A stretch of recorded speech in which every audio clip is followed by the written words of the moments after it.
नमस्कार, मी रुशाली यादव सारंग। या बुलेटिनमध्ये आता आपण बातम्या विस्ताराने पाहणार आहोत। पावसाळी अधिवेशनाआधी राज्य मंत्रिमंडळाचा विस्तार होण्याची शक्यता आहे अशी माहिती सूत्रांकडून मिळतेय। राज्य मंत्रिमंडळामधल्या रिक्त असणारी मंत्रिपदं भरली जाणार आहेत अशी देखील माहिती सूत्रांकडून मिळतेय। विधानसभा निवडणुकीच्या अगोदर आमदारांना ताकद देण्याचा महायुतीचा प्रयत्न आहे।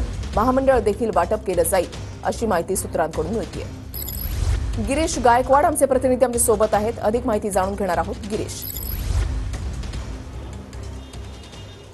नक्कीच वृषाली, आपण पाहतोय की आता लोकसभा संपलेली आहे, केंद्रामध्ये सत्ता स्थापन झालेला आहे आणि त्यामुळे आता राज्यात देखील जो रखडलेला मंत्रिमंडळ विस्तार होता तो आता पूर्ण करण्यास गती मिळताना आपल्याला पाहायला मिळते। जी माहिती मिळते त्यानुसार पावसाळी अधिवेशनापूर्वी राज्यामध्ये आपण पाहतोय की या ठिकाणी विस्तार होणार आहे आणि हा मंत्रिमंडळाचा जो विस्तार आहे याचा फॉर्म्युला देखील 1 ते 2 दिवसामध्ये ठरेल असं बोललं जातंय। त्यामुळे नेमके कुणाकुणाला संधी मिळणार आहे पाहणं महत्त्वाचं जरी असलं तरी अनेक नव्या चेहऱ्यांना या ठिकाणी संधी दिली जाईल असं बोललं जातंय।